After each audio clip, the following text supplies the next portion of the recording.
A solo 8 meses de las elecciones presidenciales, los candidatos ya han presentado sus propuestas frente a distintos temas. Para conversar sobre esto y otros tópicos, nos acompaña en CNN Chile el candidato independiente Franco Parisi. Franco, gracias por su tiempo con nosotros. No, gracias por la invitación, Nicolás. Partamos un poco en el estado de su campaña. ¿Cuántas firmas llevan recolectadas y un poco cuáles son los pasos que van a dar ahora? Estamos muy contentos, ya tenemos más de 15.000 firmas. Necesitamos 33.000 firmas, pero ya llevamos 15.000. Hasta julio tenemos plazo para lograrlo, por lo tanto es una meta bastante llevadera. Más aún te quiero contar de que ayer recolectamos más de 700 firmas en el centro de Santiago. Una cifra completamente inesperada para nosotros, pero muy contentos. Y en Viña del Mar, 400 firmas durante la jornada del día de ayer también. Por lo tanto, lo que indica es que la gente está muy motivada en entender de que existe una tercera vía, que no tenemos que comprar el discurso de los dos grandes bloques y que existe la posibilidad de hacer una transformación de verdad en Chile, sin los partidos políticos, pero pensando en las familias y las personas. Hablando de esa tercera vía que usted menciona, ¿qué propuestas tiene usted para la educación y sobre todo para el tema del lucro? No solamente hablando de las universidades, que sabemos que es ilegal, pero por ejemplo en educación particular subvencionada, que fue la propuesta que hizo la candidata ya oficial, Michelle Bachelet, al momento de llegar al país. Primero, no se puede hablar de eliminar la educación subvencionada si no mejoramos de verdad la educación pública. Yo estudié en el Instituto Nacional y en la Escuela Experimental Salvador Sanfuente, una escuela que fue reconstruida después del terremoto, pero los mismos pupitres donde yo estuve sentado son los que están ahora sentándose los alumnos del Instituto Nacional. Se tiene que hacer una gran inversión en todo el aparato de la educación pública, a lo menos 5.000 millones trayendo plata de que está en el exterior. Aparte de eso, tenemos que ganar de nuevo la dignidad del profesorado público, en que por cada hora dada en el salón se le va a pagar una hora de preparación, para que luchen por estar dando clases y sean las mejores clases que puedan dar. Esos son los incentivos directos y más inmediatos que nosotros vamos a buscar, porque no podemos seguir perdiendo alumnos que se traspasan de la administración del aparato público en educación a el subvencionado y también al privado. Para el subvencionado, lo que tenemos que hacer es regular cuánto es la rentabilidad que se está logrando. Hay algunos colegios que han hecho un gran aporte y por lo tanto no se tiene que cerrar. Lo que tenemos que buscar es, igual como se calcula la rentabilidad de los teléfonos o el agua, permitir que se tenga una rentabilidad para que se reinvierta esa utilidad y no sea un saco roto de plata. Tiene que haber mayor fiscalización y eso se tiene que lograr a través de un Ministerio de Educación bastante fuerte y poderoso. Franco, usted como economista sabe que las inversiones tienen que ir relacionadas con una buena gestión que tiene que ser vigilada, supervisada y mejorada. ¿Cuál es su propuesta para mejorar esa gestión?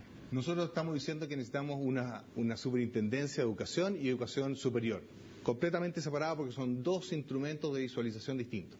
Para el caso de la educación superior, se tiene que terminar de una vez por todo por este concepto del no al lucro que se está haciendo bypaseado, donde tiene que haber una fiscalización permanente, pero nosotros vamos a hacer un cambio. No vamos a colocar de superintendente de educación a un amigui del partido político, vamos a colocar a una persona experta y que esté en el cargo por 10 años para que pueda fiscalizar correctamente y no termine, como lo hemos visto, trabajando en una universidad privada o un instituto profesional. Necesitamos que el fiscalizador, el sheriff, sea realmente empoderado con un cargo a 10 años y no que esté trabajando 4 años y el último año viendo dónde se irá a trabajar. Eso mismo se decía del ministro Harald Bayer, un experto en educación antes de llevarlo al Ministerio de Educación, pero ahora se le acusa constitucionalmente por no haber cumplido su rol fiscalizador. Por lo tanto, una persona que venía del manejo educacional, que conocía el tema, ahora prácticamente se le acusa por no haber cumplido su rol. Entonces, ¿cómo se maneja eso también? Por una superintendencia.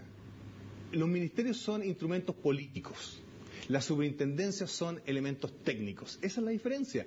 Lo que necesitamos es implementar de una vez por todas una superintendencia de educación superior que revise desde los centros de formación técnica hasta las universidades. Todas, también las públicas, donde se regule no solamente los estados financieros, sino que también la calidad de los profesores, que se coloque un catastro de profesores, que se hagan evaluaciones docentes pública, abierta y conocida, que se mejore, por ejemplo, más cursos por Internet, 30% de los cursos tienen que ser por Internet, y así se democratiza el conocimiento y no se mantiene con estos guetos del conocimiento. ¿Qué otra cosa queremos nosotros? fomentar las universidades regionales. No puede ser que los mejores puntajes de regiones se tengan que venir para Santiago. Yo quiero al contrario, que los mejores puntajes de Santiago se vayan a las regiones. Se están haciendo esfuerzos muy significativos. Puedo nombrar la Universidad de Concepción, la UFRO, la de Talca, la Universidad de La Serena, entre algunas.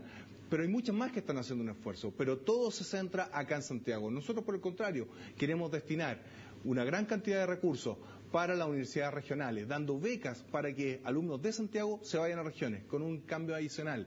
Queremos obligar a que el 30% de los cursos que toma un alumno se realicen en una universidad distinta a la que se inscribió. ¿Por qué? Porque necesitamos que los chilenos se conozcan. En Chile existe un sectarismo por los colegios, por dónde viviste, dónde naciste y por dónde lograste tu educación superior. Franco, su hermano Antonino Parisi estuvo envuelto en una polémica, por supuesto mal manejo respecto a colegios donde él intervenía como particular subvencionado. ¿Cuáles son las lecciones que sacó de ese episodio? Primero, era un colegio privado, no era subvencionado. Lamentablemente el manejo que dio Antonino no fue el correcto. No le destinó el tiempo y además en colegios estaban quebrados. Los trató de salvar, puso mucha plata de su bolsillo y lamentablemente no se llevó a cabo. ¿Qué es lo que ocurre? Lo que ocurre es que lamentablemente se tiene que realizar inversiones de muy largo plazo. No se puede trabajar pensando en el corto plazo en la educación, y las premuras que habían en esos colegios eran de muy corto plazo y lamentablemente no logró sacarlo a flote. De hecho, los controladores de siempre finalmente cerraron el colegio. Franco, hablemos un poco de coyuntura. La acusación constitucional contra el ministro Harald Beyer, que ahora está suspendido de sus funciones, ¿usted apoya esa acusación? Lamentablemente a Harald, quien lo conozco, sé que es un profesional de alto vuelo, no escuchó a la gente. Él se equivocó, lamentablemente, con la forma en que se cerró o se está cerrando la Universidad del Mar. Debe haber sido distinto. No se puede jugar con el sueño de 18.500 alumnos y familias. Lo que se debió haber hecho era mucho más sencillo. Haber hecho un convenio de desempeño con una universidad, ojalá de la quinta región, la Universidad de Playa Ancha, donde se acogieran todos esos alumnos en regiones, se le diera la administración a la Universidad de Playa Ancha para que de esa forma pudieran continuar con sus sueños. Son gente sumamente esforzada, la mayoría de ellos trabajan durante el día y estudian en la noche.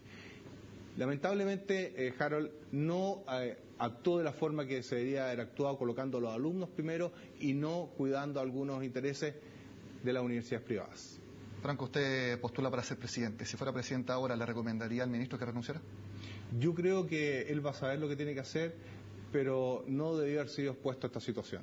Yo creo que se pudo haber evitado, haber hecho un diálogo con las distintas fuerzas para que esto no es bueno para Chile. No es bueno estar sacando a los ministros por secretaría. Yo creo que se ha roto este concepto de diálogo y ya pasa a ser un problema de luchas de la concertación o colusión de partidos políticos y la alianza que actúan como holdings, y eso está muy malo. Yo creo que se ha perdido el diálogo y buscar los intereses que son comunes. A mí me interesaba mucho solucionar el problema a los alumnos de la Universidad del Mar por el esfuerzo y el ícono que representan de movilidad social, y por otra parte dar la solución. No se ha dado solución. Mira, cuando uno analiza el problema educacional, las carreras son exageradamente largas. Existe una mentira entre licenciado y titulado, donde en realidad es lo mismo, lo único que te cobran 500.000 pesos por un título firmado por el mismo rector y estás un año dando la hora.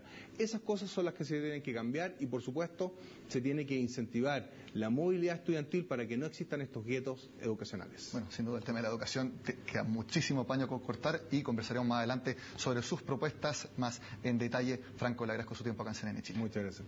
Bueno, y con esta entrevista con uno de los candidatos a la presidencia del país.